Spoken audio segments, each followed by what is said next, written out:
Hello, my beloved. Welcome back to another episode with me, Joy Nandi. We're going to continue reading from this book, the book that I've written, which is Artha, God Wants Us to Be Rich. This is from chapter 1, the first article. It's titled Wealth and Hinduism. The topic is Wealth and Dharma.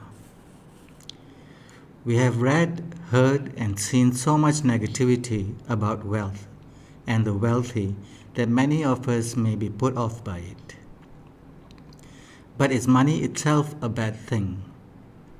Many of us have been mentally conditioned into lack by the negative words we have been fed by others since we were young.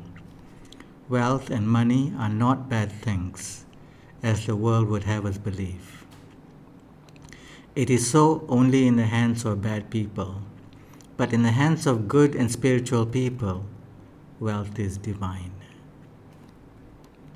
Some religions and cultures have preached against wealth and have labeled it as evil, and their followers discourage from pursuing wealth and to despise the wealthy.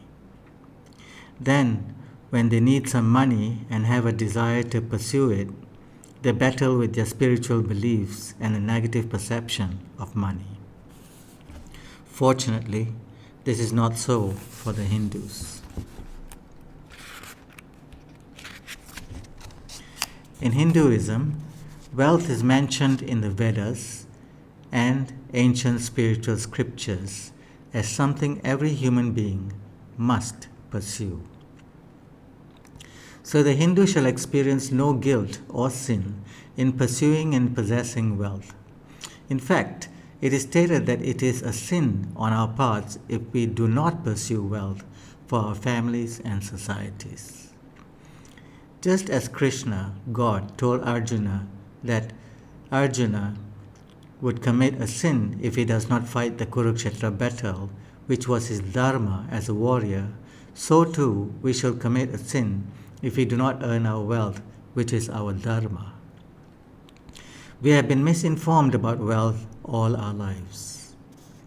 If you are like me and have attended spiritual talks and read books by genuine gurus, you will see that the preachings of renunciation is paramount and rampant. The preachings urge us to renounce all material desires of the world to be happy and peaceful. There have been literally no talks I have attended that talks about the benefits of wealth and the purpose it has in Hindu life, as given in the Hindu sacred scriptures. This is what made us falsely believe that spiritual people should not pursue wealth and money, and that they should not be wealthy or rich. This is not true. Wealth is for everyone on earth, and we can be wise and humble with it.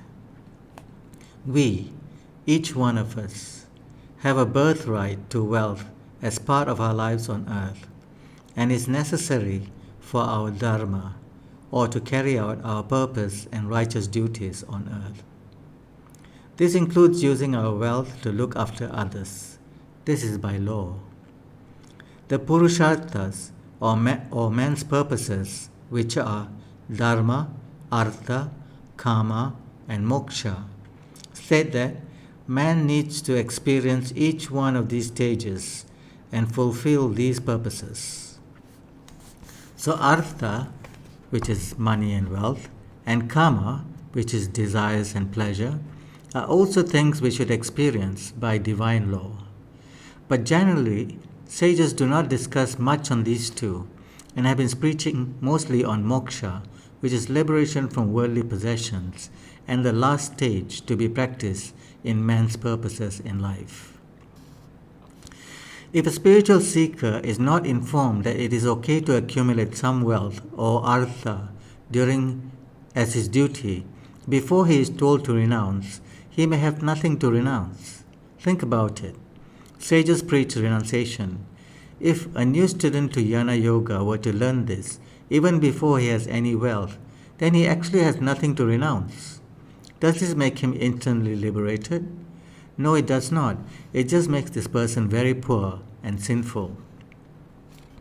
Strength of character and willpower are shown when we have the strength to not get attached to the things and wealth we already possess. This means that we have to accumulate some wealth before we can put the teachings of moksha to renounce into action later on.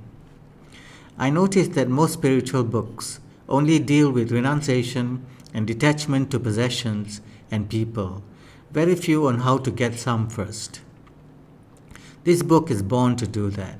This book will tell you that you have a birthright to wealth and that at a later time you will have to renounce it for your own good. It will be explained here that it is okay and spiritual to be wealthy. It will also explain how to manifest wealth into your life and a spiritual practice that has to be followed to manifest happiness, health, and wealth. The book is also loaded with deep spiritual knowledge for self-realization. So that's the end of that article. I'm going to move on to the next one in the next video, so please subscribe to this channel. The next topic is man's purposes, which are Dharma, Artha, Kama, and Moksha, which is very important for every living human being to understand what are his purposes in life.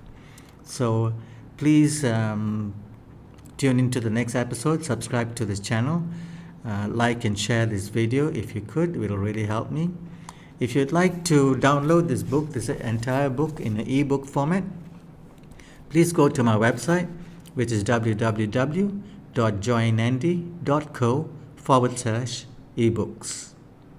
Thank you very much, and I'll see you in the next video. Bye-bye.